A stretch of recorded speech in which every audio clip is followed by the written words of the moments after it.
अस्सलामुअलैकुम। आज हम करने जा रहे हैं क्लास 10 एनपीएफयू बुक केमिस्ट्री चैप्टर 9 हाइड्रोकार्बन्स। इसमें अल्कीन्स की प्रॉपर्टी कुछ बताई गई है कि अनसैचुरेटेड है क्योंकि इसका डबल बॉन्ड होता है, तो सेकंड बॉन्ड जो होता है वो वीक होता है, तो ये रिएक्ट कर सकते हैं, इसलिए ये अनसैचुरेटेड है। उसके अलावा इन्होंने बताया फर्स्ट 3 मेंबर इनके गैसेस हैं, उसके बाद 15 मेंबर तक जो है 5 से 15 वो लिक्विड्स हैं, हायर जो मेंबर है वो सॉलिड है इनके, और कार्बन नंबर बताया गया। उसके अलावा ये इनसोल्यूबल है वाटर में और ऑर्गेनिक सॉल्वेंट्स में ये सोल्यूबल है। उसके बाद इसकी केमिकल प्रॉपर्टीज़ में उन्होंने कुछ रिएक्शंस दिए हुए हैं, क्योंकि ये एडिशन रिएक्शंस देते हैं क्योंकि इनका डबल बॉन्ड होता है, तो डबल बॉन्ड सेकंड बॉन्ड जो होता है वो वीक होता है, वो टूट जाता है, उसमें कोई चीज़ ऐड करवाई जा सकती है बॉन्ड तोड़कर, तो इसलिए ये एडिशन रिएक्शंस देते हैं। फर्स्ट रिएक्शन इनका हेलोजेन्स के साथ ये रिएक्शन देते हैं। ये भी एडिशन रिएक्शन है, डबल बॉन्ड टूटेगा और एक इस तरफ कार्बन का जो डबल बॉन्ड है वो टूटेगा, एक इस तरफ ब्रोमीन ऐड हो जाएगा और एक इस तरफ ब्रोमीन ऐड हो जाएगा, दोनों कार्बन के साथ ब्रोमीन ऐड हो जाएगा।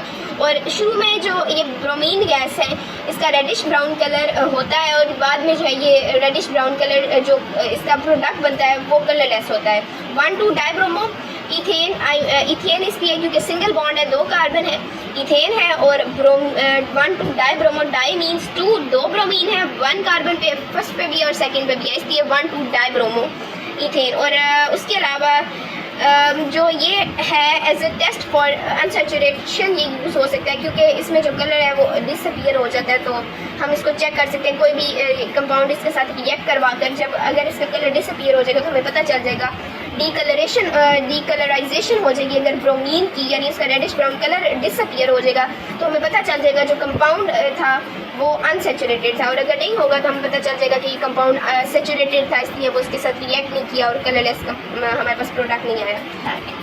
नेक्स्ट हमारे पास है KMnO4 के साथ इसका रिएक्शन। KMnO4 के साथ जो रिएक्शन है इस रिएक्शन को बेयर्स टेस्ट भी कहा जाता है। ये अनसैचुरेशन के लिए ये टेस्ट भी यूज़ होता है, क्योंकि ये अनसैचुरेशन के लिए इसलिए क्योंकि अनसैचुरेटेड कंपाउंड इसके साथ रिएक्ट कर जाते हैं KMnO4 के डाइल्यूट एक्वियस सोल्यूशन के साथ, और जो सैचुरेटेड कंपाउंड होते हैं वो ये रिएक्शन नहीं देते, तो इसलिए इस तरह हम डिस्टिंग्विश कर सकते हैं, यानी डिफरेंस कर सकते हैं कि सैचुरेटेड कंपाउंड है या अनसैचुरेटेड है, उसका इसके साथ रिएक्शन करवाकर।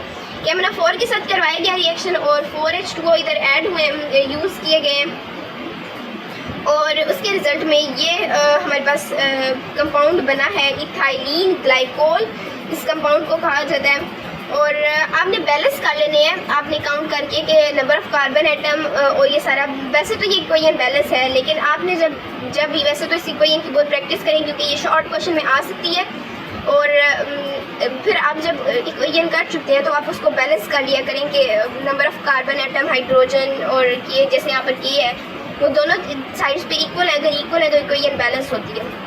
और यहाँ पर जैसे इस रिएक्शन का मैं ये कंसेप्ट असेसमेंट जैसे इधर आ गई है, तो ये डबल बॉन्ड टूटेगा, एक आपने इधर ब्रोमीन लगा देना है CHBr और एक ब्रोमीन आपने इधर लगा देना है CH2Br, और ये इस तरह ये रिएक्शन हो जाएगा। उसके बाद KMnO4 के साथ है, ये भी KMnO4 के साथ है, आप इसकी प्रैक्टिस कर लें। यहाँ पर जो डबल बॉन्ड है, जैसे यहाँ पर डबल बॉन्ड टूटा है और यहाँ पर OH ऐड हो गया है, तो दोनों साइड्स पर, तो इस तरह इधर भी हो जाएगा।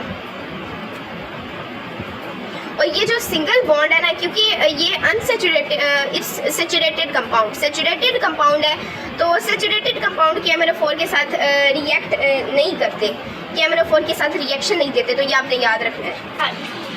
नेक्स्ट है हमारे पास हाइड्रोजिनेशन ऑफ अल्कीन्स, यानी अल्कीन्स की हाइड्रोजिनेशन। अल्कीन में हमने हाइड्रोजन ऐड करवाना है, और ये हमारे पास रिएक्शन, ये भी कैटालिस्ट आप नोट कर लें, आपने ये याद करना है कि निकल की प्रेजेंस में होगा ये 200 to 300 डिग्री सेल्सियस। ये भी रिएक्शन काफ़ी बार आ चुका है वैसे पेपर्स में, तो ये भी थोड़ा इम्पोर्टेंट है रिएक्शन हाइड्रोजिनेशन वाला। हाइड्रोजन बस ऐड करवानी होती है, डबल बॉन्ड टूट जाएगा और हाइड्रोजन दोनों साइड्स पे एक हाइड्रोजन ऐड हो जाएगी, और इसके लिए हाई प्रेशर रिक्वायर होता है। उसके अलावा हाइड्रोजिनेशन में हम PT और PD की प्रेजेंस में भी कर सकते हैं, और ये रूम टेम्परेचर उस वक्त चाहिए होता है। यहाँ पर तो टेम्परेचर ये है ना। उसके अलावा यहाँ पर जैसे इन दोनों ये कंसेप्ट असेसमेंट भी हम इसी वक्त कर लेते हैं, जैसे हाइड्रोजन इधर भी एक हाइड्रोजन ऐड करवा देंगे और इधर भी, और ये जो डबल बॉन्ड है ये टूट जाएगा, एक सिंगल बॉन्ड रह जाएगा। यहाँ पर भी जो डबल बॉन्ड है टूट जाएगा, एक हाइड्रोजन इधर ऐड हो जाएगी और एक इधर, तो आप डायरेक्ट CH2 इधर लिख लें और इधर भी CH2 और बीच में सिंगल बॉन्ड ड्रॉ कर लें। तो ये और निकल की प्रेजेंस में हो रहा है रिएक्शन, ये आपने याद रखना है।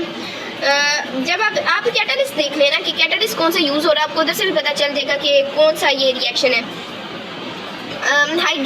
Hydration of alkenes, hydration, hydra means water, water को हमने ऐड करवाना है, डी इसके साथ डी तो नहीं लिखा हुआ तो उसका मतलब रिमूव नहीं करवाना, ये हाइड्रेशन है, वाटर हमने ऐड करवाना है अल्कीन्स में, डबल बॉन्ड वाले कंपाउंड में। हमने जब इसको इसके साथ रिएक्शन करवाया है, ये हम फॉस्फोरिक एसिड कैटलिस्ट यूज़ करेंगे इसमें ये रिएक्शन करवाने के लिए। और वाटर जब हम ऐड करवाएंगे तो एक साइड पे OH यहाँ पर जैसे डबल बॉन्ड टूटेगा और वाटर का OH एक के साथ आ जाएगा और एक के साथ हमारे पास आ जाएगा H। ये आपकी मर्जी, आप जिस साइड पे भी लगा लें, एक के साथ OH आ जाएगा और एक, ये बिल्कुल वैसे है जैसे अल्कोहल था ना, अल्कोहल कंपाउंड, तो आपने उसमें से वाटर रिमूव करवाया था, उसकी डिहाइड्रेशन करवाई थी। अब यहाँ पर और फिर आपके पास अल्कीन बना था, ये बस उसी का रिवर्स है कि आप अल्कीन में जो है वो वाटर ऐड करवाएंगे तो आपके पास अल्कोहल बन जाएगा। आपको मेरी वीडियो अच्छी लगी हो तो चैनल को सब्सक्राइब करें, वीडियो को लाइक करें। मिलते हैं नेक्स्ट वीडियो में, तब तक के लिए अल्लाह हाफिज़।